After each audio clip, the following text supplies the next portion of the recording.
하나님 말씀 마태복음 27장 11절에서 14절까지의 말씀입니다.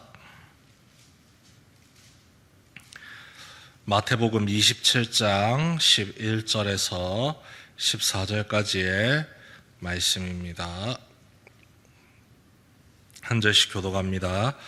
예수께서 총독 앞에 섰음에 총독이 물어 이르되 네가 유대인의 왕이냐? 예수께서 대답하시되 내 말이 옳도다 하시고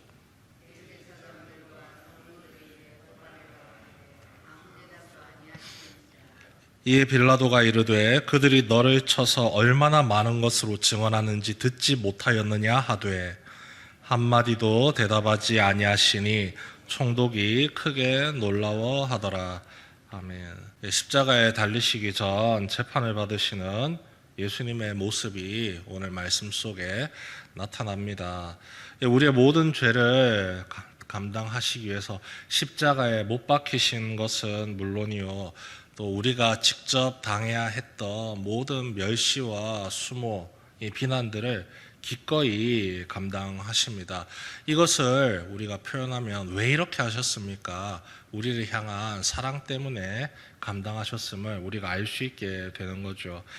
이 종교 지도자들이 예수님을 죽이려고 혈안이 되어 있었습니다.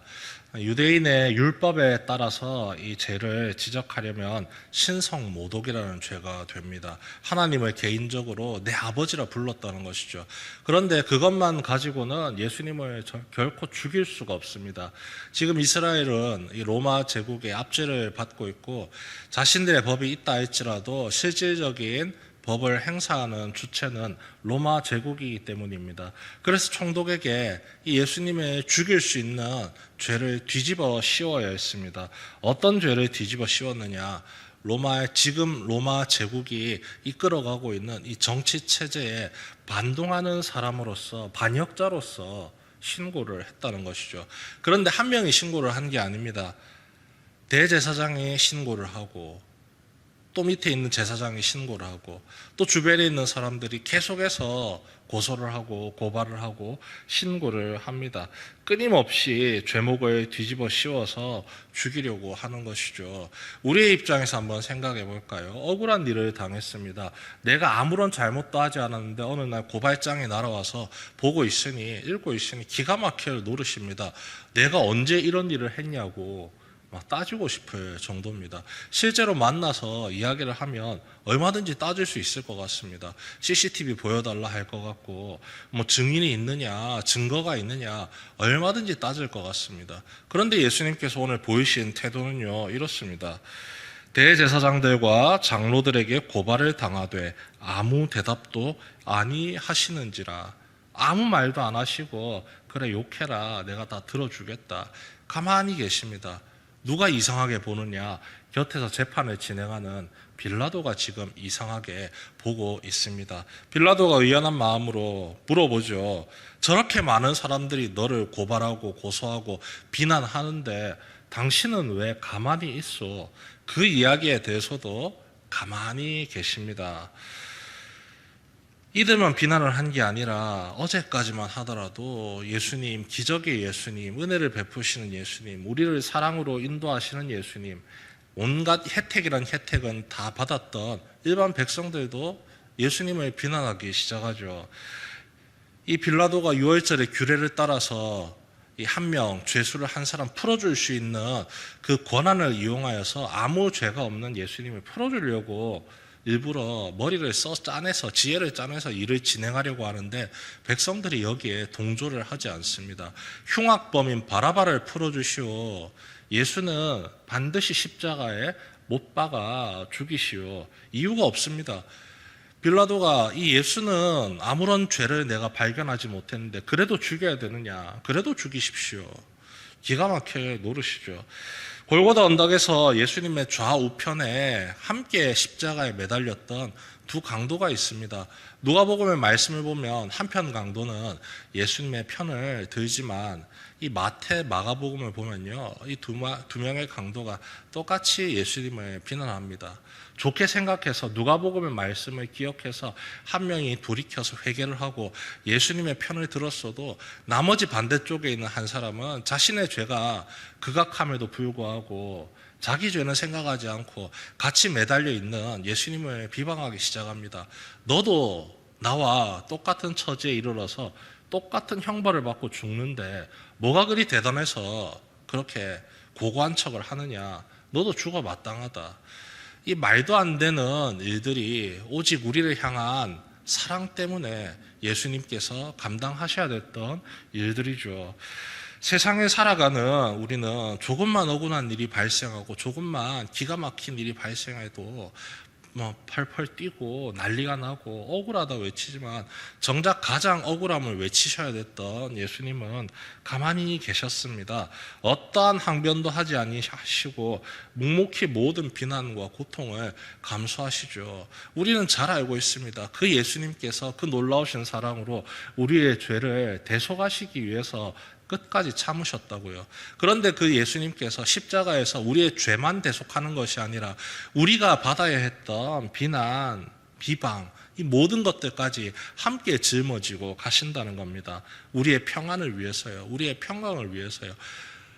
언제라도 주어질 그 비난과 비방에 우리가 다시 쓰러지지 아니하도록 내가 모든 것을 짊어지고 갈 테니 너희는 평온한 삶을 살아라. 나를 믿고 하나님을 믿고 의지하면서 구원의 은혜를 마음껏 누려라는 것이죠. 이 사랑, 놀라운 사랑입니다. 절대 사람에게서는 볼 수 없는 사랑. 그래서 이 사랑을 우리가 이렇게 알고 있죠. 아가페라고요. 신의 사랑입니다. 조건이 없습니다. 그냥 사랑하는 겁니다. 이유가 전혀 없는 그냥 좋아하는 것이고 그냥 사랑하는 겁니다. 그 사랑의 은혜가 우리를 날마다 뒤덮고 있죠. 그래서 그 사랑의 은혜를 힘입어서 우리도 열심히 기도하고 예수 그리스도의 사랑을 실천하면서 살아가려고 노력합니다. 하지만 이 무조건적인 사랑을 아무리 잘 배웠음에도 여전히 억울한 일이 발생하면 소리를 치고 나를 향해 비난이 들어오면 막 싸우기 급급해지는 연약한 나의 모습을 볼 수 있죠. 내가 약해서이기도 하지만 그 예수님의 사랑으로 이 세상을 살아가지 못하도록 사단 마귀의 권세가 우리의 마음을 뒤흔들어 놓기 때문입니다. 이 마귀의 대표적인 예가 두 개가 있는데요. 섭섭마귀랑 괘씸마귀입니다. 예수님께서 무조건적인 사랑을 자신을 향해서 주지 아니하시고 우리를 향해서 방향을 틀어서 흘려 보내주십니다. 그러면 우리는 그 사랑을 받았으니 똑같은 모습으로 이웃을 향해서 세상을 향해서 흘려 보내야 되는데 이 괘씸마귀와 섭섭마귀가 그 물길을 틀어 막아버리더라는 거죠. 틀어 막고는 다시 내게로 흘러오게끔 만들어 버린다는 겁니다. 섭섭한 마음이 언제 듭니까? 지금까지 잘 해줘 놓고는 왜 이제부터는 안 해주십니까? 그래서 내가 너무 섭섭합니다. 방향이 나를 향해 있죠. 괘씸마귀도 똑같습니다. 입장이 이번에는 바뀌는 겁니다. 내가 이전까지는 이렇게 잘해줬는데 어떻게 나에게 뒤통수를 칠 수가 있어. 둘 다 똑같습니다. 섭섭마귀는 내가 지금까지 받고 있었음에 집중하는 거고 괘씸마귀는 지금까지 내가 주고 있었음에 집중을 하는 거죠. 그런데 무조건적인 게 전혀 아닙니다. 이 사랑에는 반드시 조건이 있는 겁니다. 지금까지 줘놓고는 왜 안 줘요? 지금까지 내가 줬는데 너는 왜 반응을 안 하니? 그래서 괘씸하게 여기고 섭섭하게 여기고 하나님의 사랑을 왜곡시키고 그 왜곡된 사랑 때문에 불평, 불만, 다툼이 일어나는 것이죠. 절대 무조건적인 이 아가페 사랑이 우리의 마음 속에서 우리의 일상 속에서 싹트지 못하도록 가로막는 아주 강력한 두 마귀입니다. 이 두 마귀의 관계를 우리는 날마다 물리쳐야 합니다. 무엇을 바라보면서 물리칠까요? 나를 향한 무조건적인 사랑을 베푸신 예수님을 생각하고 예수님께 기도하고 예수님을 의지하면서 끊임없이 싸우고 물리쳐 나가야 한다는 겁니다. 내게로 향하는 그 마음가짐을 자꾸 열어서 다른 이들을 향해서 세상을 향해서 펼쳐 보여야 된다는 것이죠. 내게로만 자꾸 집중하면 어떤 일이 벌어질까요? 이스라엘의 죽음 죽음의 바다가 있습니다. 사해가 있습니다. 요단 강물이 흘러가는데 흘러가는 종착지가 바로 사해입니다. 사해는 길이 없기 때문에 그 강물을 다른 곳으로 흘려보내지를 못합니다.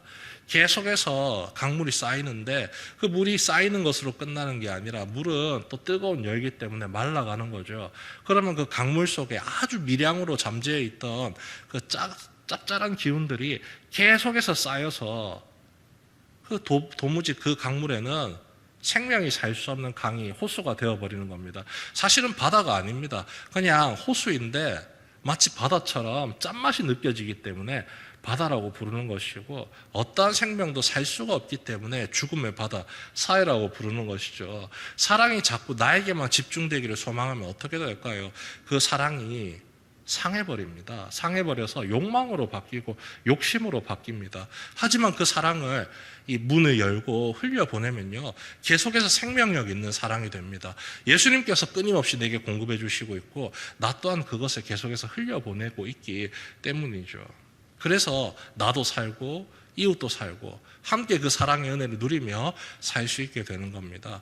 그 은혜의 삶을 우리에게 허락하시려고 주님께서 모든 죄악, 모든 비난, 모든 핍박을 직접 감당하시고 이렇게 살아야 된다는 모습을 우리에게 본으로 보여주신 것이죠. 나를 위해서, 오로지 나를 위해서 모든 것을 참으셨습니다. 그것을 가장 쉽게 보여줄 수 있는 때가 부모님이 자식을 향한 때가 아닙니까? 그 사랑의 모습이 점점 더 확대되기를 소망합니다. 우리 가족이기 때문에 이 한없는 사랑을 베푸는 것으로 끝나는 게 아니라 이 한없는 사랑이 정말로 필요한 나의 동료들에게, 나의 친구들에게, 이름도 알지 못하는 나의 이웃들에게 계속해서 흘려 보내주시길 바랍니다.